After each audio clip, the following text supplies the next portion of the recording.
Hey everyone, this is Laura Godenick with Laura Godenick Astrology, and I'm here to give you the astrology for the weeks of February 21st through March 6th, 2022. So starting on Wednesday, Mars in Capricorn makes a sextile to Neptune in Pisces, and then Thursday the 24th, Venus in Capricorn sextiles Neptune in Pisces. So Venus and Mars are together, conjoined at the hip right now in Capricorn and have been for the past several weeks. So their journey right now is, their stories are intertwined. So this is a very romantic vibe, a romantic couple of days. Venus and Mars are known as the two lovers in the zodiac. They represent desire and attraction and being able to go after what we desire and attract what we want. And so, that's why I bring in the idea of romance, because Neptune is a very romantic, idealistic, rose-colored glasses kind of planet. And when any planet makes an aspect to Neptune, Neptune's significations of dreaminess and, what's ideal and visionary and what's felt, though these all come into play. So with Venus and Mars in particular, there's the motivation is strong to work towards a dream and really to kind of prioritize what's beautiful in our lives, or to maybe seek something beautiful and seek beauty. We're inspired by what could be with this aspect. Definitely relax a little if you can and go with the flow. Try not to have a super scheduled day on Wednesday or Thursday if you can help it. Ease into a dream, attract it. It's a night for romance. It's a couple of nights for romance, for art, for anything imaginative, and anything involving meditation, music, creativity, images, maybe a movie night with your loved one or a lover. Very romantic and dreamy. So that's Wednesday and Thursday. Thursday as well, on the 24th, Mercury in Aquarius makes a square to Uranus and Taurus. So we felt this a couple of weeks ago when the sun made a square to Uranus. So there might be some similar themes that come up. Mercury represents the mind, represents how we communicate messages, how we think. This might be an aha moment. Uranus represents everything that is progressive, that is innovative, that frees us, that it represents freedom. So this might be an aha moment mentally that frees you from something that's felt heavy or constraining. You might suddenly remember something that's important. You might have an unexpected conversation with someone, or an unexpected message might come through in some way. You might be the one delivering an unpopular message or truth or idea that is really progressive or outside of the box that others might find difficult to receive. And in general, you might just really want to occupy your mind in a way that you don't normally. Whenever Mercury comes into contact with Uranus, there might be a sense of, things have gotten a little too routine or boring and it's time to shake things up a bit. It's definitely a very innovative aspect. So, good day to brainstorm ideas, to really think outside the box. But once again, I really think for most people, it's going to be some kind of aha moment that is going to be liberating, that might require a difficult conversation in some way, but ultimately is going to free everyone involved. Okay, so Tuesday, March 1st is when the sun in Pisces sextiles Uranus and Taurus. This is a very creative, flowy kind of cozy day. Pisces and Taurus are two signs that are very kind of concerned with comfort and ease, and it kind of reminds me of like making a fort, doing something a bit kind of weird or out there, but that's kind of cozy and fun, like a different kind of fun. Uranus always brings that kind of different outside of the box element. Okay, Wednesday, March 2nd, we have a really, really special new moon in Pisces, conjoined to the planet Jupiter. Now, Jupiter is at home in Pisces, so it's an extra strong Jupiter, and it's an extra auspicious new moon. It's a very auspicious and very powerful for manifesting, for planting the seeds for something to come true. So definitely set your intentions this new moon. It's really, really potent, very good energy for something to manifest. What's interesting is the same day Mercury in Aquarius is conjoining Saturn. So it's weird, in one part of your chart, right? The part of your chart that contains Pisces, whatever house that is for you.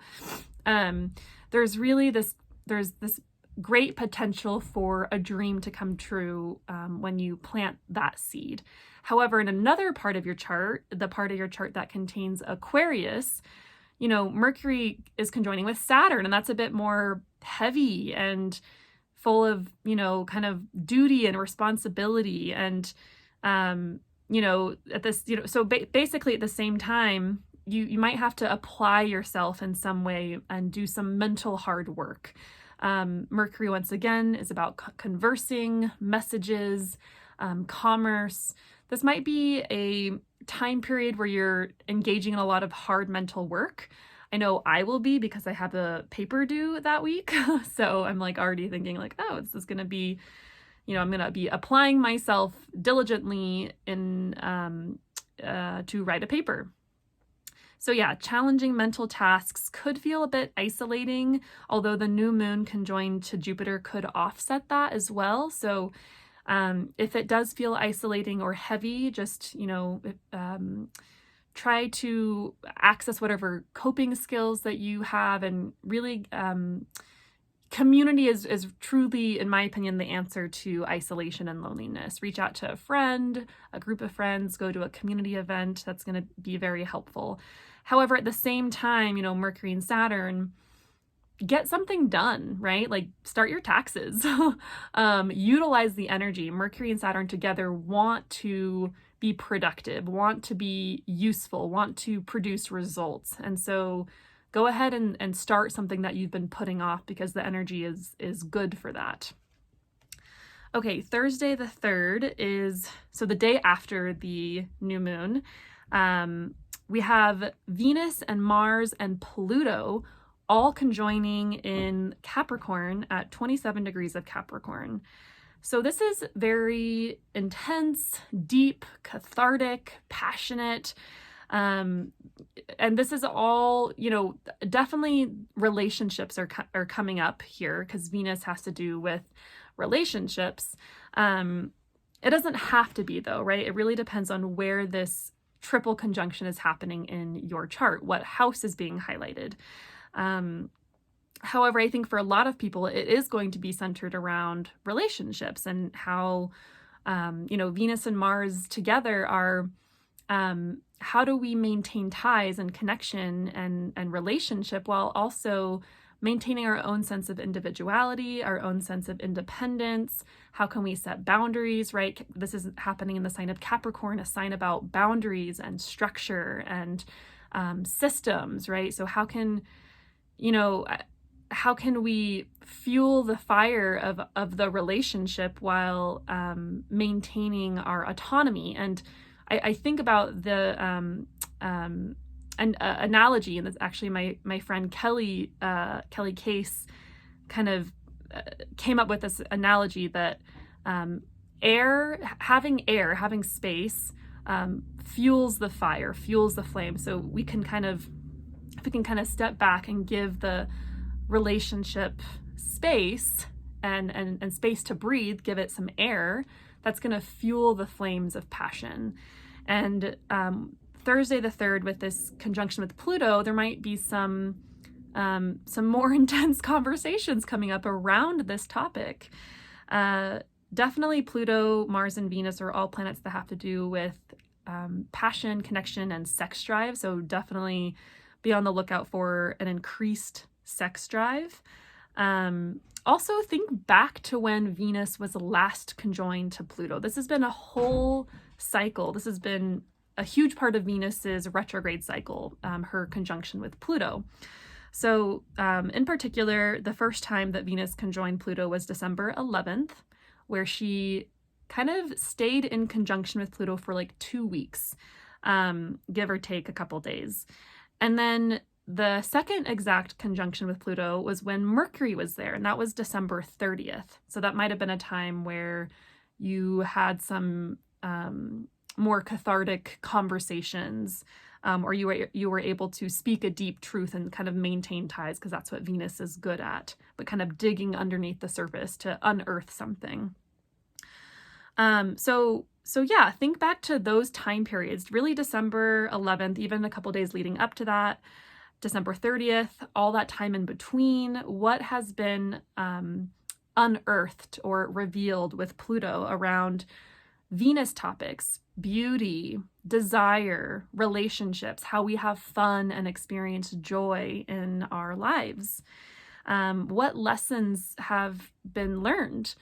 Usually the third time a planet conjoins with another planet through a retrograde cycle is the time of resolve. It's a time of resolution and kind of bringing things to a close. So with this conjunction that Venus is having with Pluto, now Mars is here. Mars is a planet about bravery, courage, separation, what you want. Mars works for you.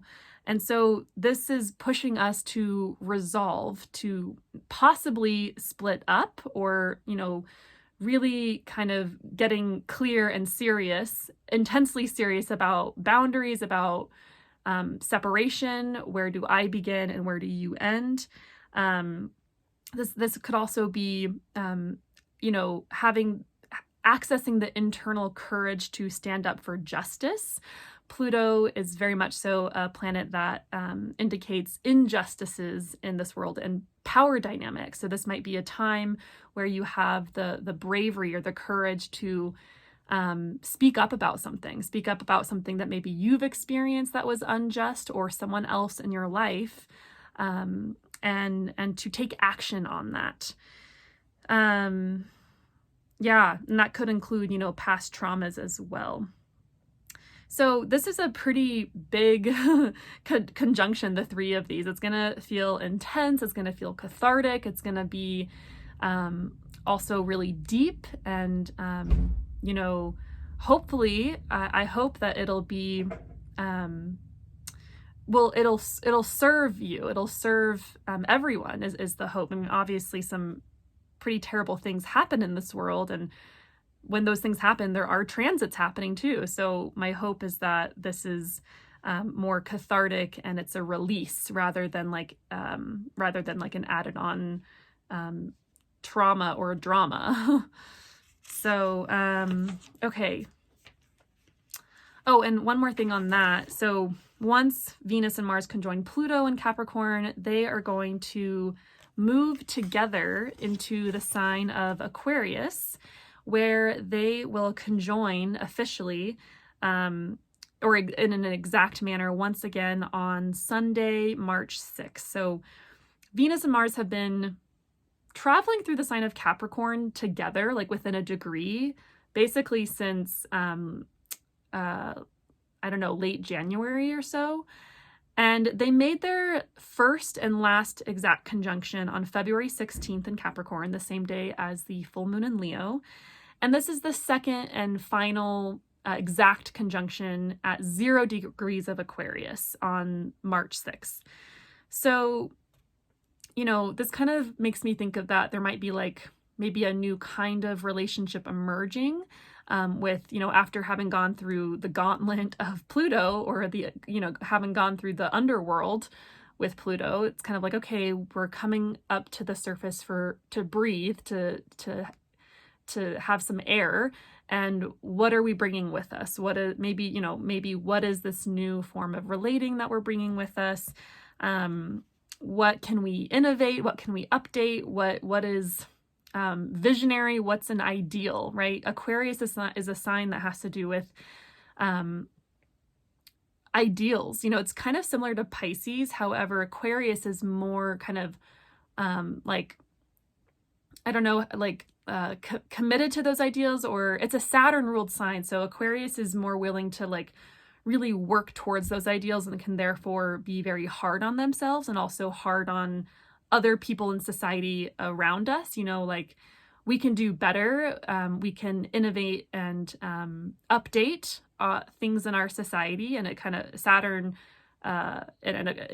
Aquarius, which is ruled by Saturn, is really a sign that kind of like holds people to those high expectations. And so this makes me think that there is kind of an updated, new kind of like vision or progressive idea or high expectation for how the relationship could go. Yeah, I'm not quite sure what it'll be, but it's this kind of maybe new kind of relationship emerging with updated and innovative structures and rules even.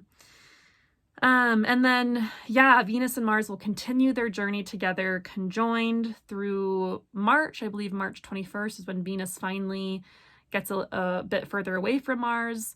And I'll touch more on that cycle later. And then I wanted to mention on Saturday, March 5th, the Sun in Pisces conjoins Jupiter in Pisces. So that should be just a really lovely day full of opportunity and possibility and maybe just optimism. You might just feel really good. Definitely a day to pursue dreams and get creative and get in the flow, etc. And that's kind of following on the heels of the new moon on Wednesday. So lots of kind of mixed energies this 2-week cycle coming up. There's lots of like really good, juicy, positive, optimistic, uplifting stuff happening in the Pisces part of our charts. And then the Aquarius part, there's kind of some, heavier kind of like, very task oriented, like let's get productive kind of energy. And then also in the Capricorn part of our charts, there's a lot of like kind of heavy, it's a Saturn ruled sign, relationship, figuring something out, right? What do I want? What do you want? How can we make this work? Also, like, what do I want? What's my beauty ideal? And how can I, be courageous in pursuing this way that I want to express myself that maybe I haven't had the courage in the past. There's a lot of different ways this can come about. So yeah, I hope that is helpful, and I will be back in 2 weeks for another astrological update. Please let me know if you're interested in a private reading and knowing where all of this is happening in your personal chart, and we can get way more specific. Just please reach out. All right, I hope you have a lovely couple of weeks, and I'll be back. And yeah, happy new moon in Pisces. Dream big. Bye.